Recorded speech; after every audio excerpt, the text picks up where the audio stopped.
Hello and welcome. This is Wendy. I'm excited you're here with me today.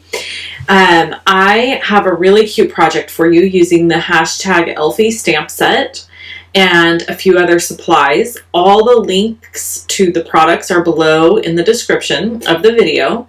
We've got shaded spruce cardstock, whisper white. We're using the Simply Scored scoring tool, and I'm going to be mass producing multiple boxes on the video because we haven't caught up in a really long time. I haven't done a video that's long enough for me to really have a good story time and catch up with everybody, so I thought we would do that today. The cardstock is cut at 6 3/4 by 12 inches, and that is your card base. On the 12-inch side, you are going to score at 2 3/4, 5 1/2, 8 1/4, and 11. And then you're going to turn your cardstock and you're going to score it at 2 3/4. If you don't have a Simply Scored scoring tool and you ever like to make 3D projects, I highly recommend getting one. This tool allows you to mass produce very quickly. So you can see mine here has these little marker pins. They used to actually sell extras of those and they don't anymore. But I have 3 left. I've lost several over the years. And I absolutely love this tool. It comes with its own stylus, so you don't have to buy one if you don't want to. And then I'm using the 2 1/4 inch circle punch to punch 2 Night of Navy and 2 shaded spruce circles.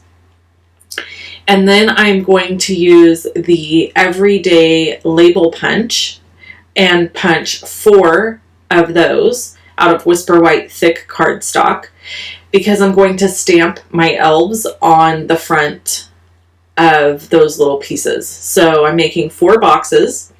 These boxes are going to be for the teachers, not the teachers, for my daughter's teacher at the school. Okay, here really quick. I'm cutting away this little bottom rectangular tabby piece because we don't need it. And you can see I kind of cut it at an angle. And that is my tab that's going to fold the box together. And I'm going to do this 3 more times.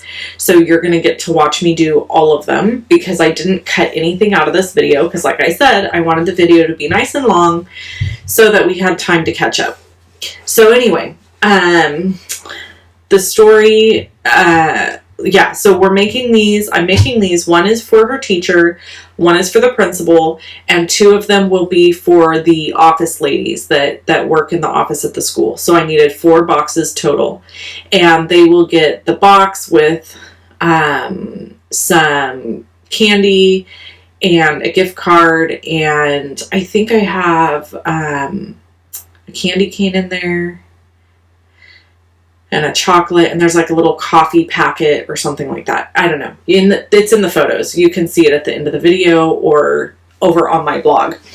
I will say I'm really excited about my Love and Stampin' Monthly for December. We're doing birthday and like thinking of you cards, and we're going to use the Bird Ballad products from the annual catalog because they're beautiful, and I'm actually doing it so that they can make 12 cards, 4 designs, 3 of each. So if you're interested in getting in on the Love and Stampin' Monthly class that I do, there is a link below the video that gives you the information on that. So there was my shameless plug for my club. It closes December 20th.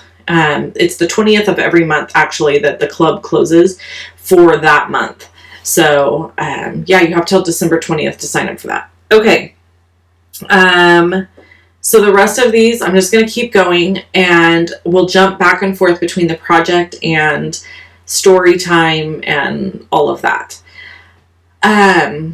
So what is happening? Okay, so today I'm actually voiceovering this video before I'm taking Truby to the vet. So she has a little spot on her ear that kind of looks like a blood blister. And I took her in for it before, and they said probably is just like some little, I don't know, they had a fancy word for it. But basically it was not a big deal. It's never going to, it's not going to go away, but it should be fine. Come back if it gets bigger. So it's gotten bigger. Not significantly, but enough that my husband noticed. So that tells me that it is like not just my imagination, because he doesn't notice anything. I don't know if your husbands are oblivious, but my husband's oblivious to most things. So for him to like comment and say, I think that little spot is bigger, I'm like, okay, great. She's only 2 years old, so I'm trying not to be too worried about it.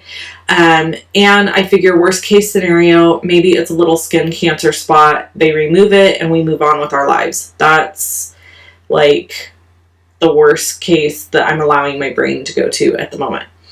So, anyway, so we're going to get that checked out today, and I'm sure that's going to cost me a pretty penny, and I want them to remove it, so that's going to be even more. And then my husband went fishing, and my daughter is having a sleepover at a friend who I've been friends with the gal for several years. So I am just by myself this evening. I'm like not even sure what to do with myself because I'm never home alone. So it's super weird to me to be at home alone for a whole evening. I mean, there's usually somebody here. But yeah, I'm all by myself. So FYI, back to the project. The pieces of designer series paper I'm using are wrapped in plaid. Again, link below the video if you want those. And the measurements for them are 2.5 by, I didn't write it down. Wendy, shame on me. They are 2.5 by 3.75 because the box is 2.75 by 4.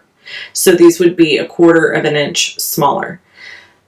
And if you notice, this is an important thing that I need to point out to you. I am putting the piece that I want facing the front on the second panel away from the tab. Okay?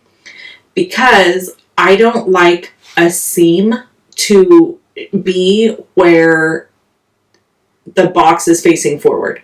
So like the front of my box, I want there to be clean edges and clean folds. I don't want it to have a seam.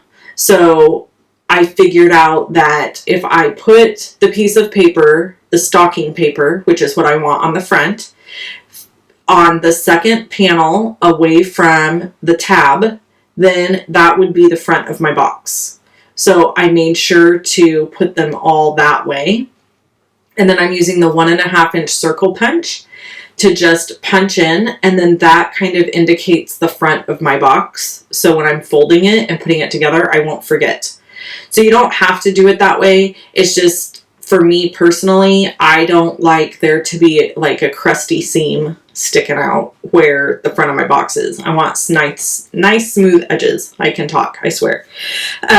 Anyway, okay, so yes, husband fishing, kid at the sleepover, dog going to the vet. I made bread. Okay, so the other day I found this recipe, supposedly the healthiest bread in the world. It's made with arrowroot flour, almond flour, coconut flour, psyllium husk powder. Yeah, I never heard of it either. And salt, water, like that's it. Okay.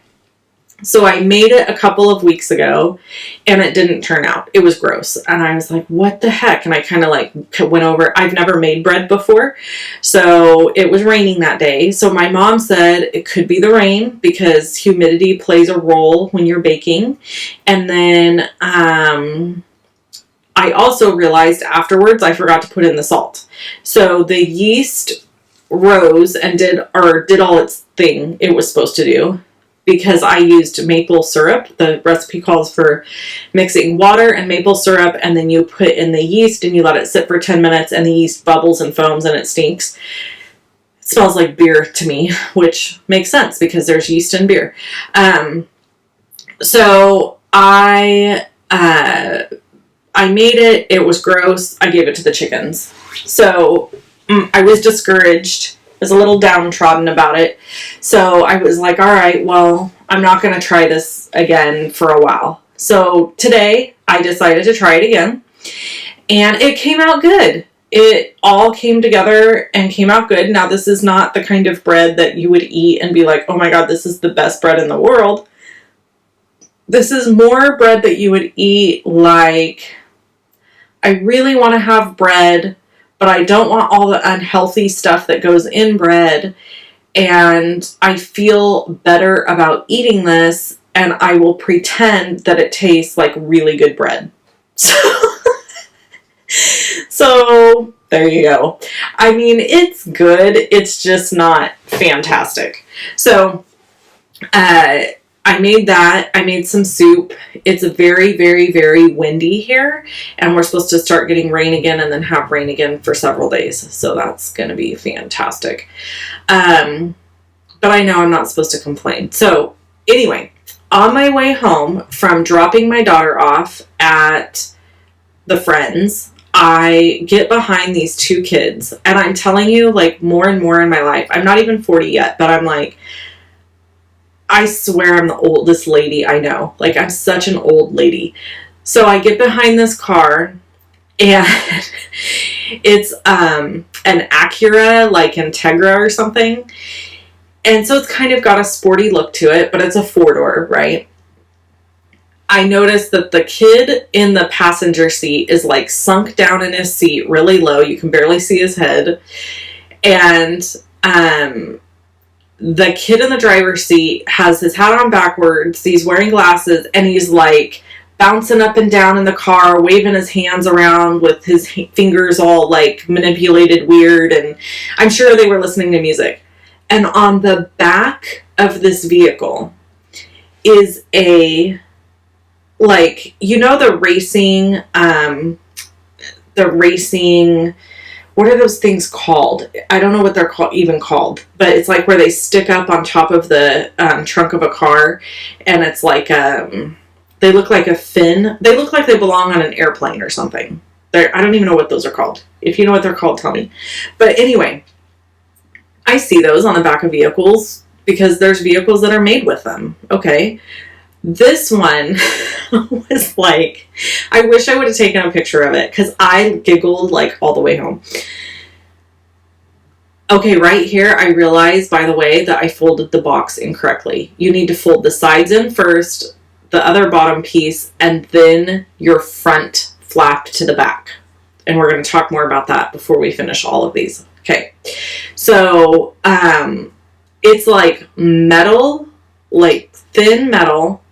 It looked like something that I would have gone and Googled on Amazon and been like, racing thingy for the back of my Acura, and they shipped me this like chintzy, crappy thing. And it was literally screwed into the trunk. Like he had gotten it and it was sticking way up off the trunk. He had put it on the trunk and screwed it in. And I was hysterical about it because I'm thinking, first of all, let's just evaluate all the situations, okay? And really quick, let's talk about this box. The flap that I am folding shut and putting the adhesive on is the flap that is the front-facing flap. So when it folds backwards and it adheres down, again, I have that very nice seam going towards the front versus a crusty seam. This is what I'm calling it. I don't know why, but a raw or bad seam to the front. I don't want anything in the front of the box that is going to look unfinished or crusty. That's the word of the day. So this car was crusty. So anyway, I'm behind this car, and here's why this is so funny. I don't live in the city, people. I live in the country. I'm telling you, where we live is like cowtown, honky-tonk stuff. I mean, that we have ag programs at our schools. People are heavily involved in 4-H, FFA. It is a very much ag community. Most people that live here, a lot of people that live here are either retired or they are farmers, rancher type people, have cattle, have horses. Everything where we are is very spread out, and we live in a very I mean, think Mayberry and like maybe a little bit bigger. Okay. Mount Pilot. We're maybe Mount Pilot. Okay. On a good day. And so I see these kids and they've got the windows down and it's freezing outside and the wind's blowing and the car has the big racing thing on the back and they're all sunk down in the seat and the hats are backwards and they're bopping to their music. And I just think to myself, oh my God, you live in like the country. This is not, you do not live in the city. This is not, like, who are you trying to be cool for? I don't know. It just cracks me up. Like, stuff like that, I always find so much humor in because of where we live. Like, if I was in Sacramento, I wouldn't even think twice about seeing that because that's a commonplace thing to see in Sacramento. But here, where I live, it's so rural that it's almost comical. It's like it's so out of place that it just stands out like a sore thumb. Okay, so we're using Memento Tuxedo black ink, and we are going to stamp on all these little labels. So here's what's funny about that, is I think I probably was the same kid. I know that there were people that like saw me doing things. Now, granted, I did hang with the cowboy crowd. I'm sure everybody had their crowd in school. And so my crowd definitely was the Aggie kids, or we were also referred to as the Hicks. Yes, that's a lovely thing to be referred to. But yeah, so I was always hanging with that group. But oh my gosh, there were so many times growing up that I know I thought I was so stinking cool. And there was some 40-year-old soccer mom near me that was like, look at that dork. I mean, right? Don't we all have that story? Okay, so I'm using my ivory marker here to color all my elves. I was a little torn about, I wanted to color a couple of my elves with my bronze pen and make them African American, but the people I'm giving it to are Caucasian, and so I thought, I don't know, is that weird? I don't know. We live in such a weird society now where you can't, I don't know, it's like everything is, you know, so racially tense and things are just weird. And so I was like, I don't know, is that weird? Is that like I'm making some weird statement by giving somebody a elf that's not the same ethnicity as they are? I don't know. I hate it. I hate that we live in a culture and a climate that's like that because I love the human rainbow. I think that there is so much beauty and diversity and in being different. And I have lots of friends from different walks of life, different ethnicities, cultural backgrounds. And we find so much joy in each other because there's so much to learn about each other's differences. And at the same time, you find out we're really not all that different after all. So that's what's interesting to me is, you know, we really are not that different. We all hurt the same. We all love the same. We all, you know, all the things. All the things the same. Okay, so I'm coloring two of my elves with shaded spruce marker. No shading, just very simple coloring. And then two of my elves will be with the Night of Navy because remember I punched those circles to be Night of Navy and shaded spruce. And I want to layer them on top. So I'm going to match them up.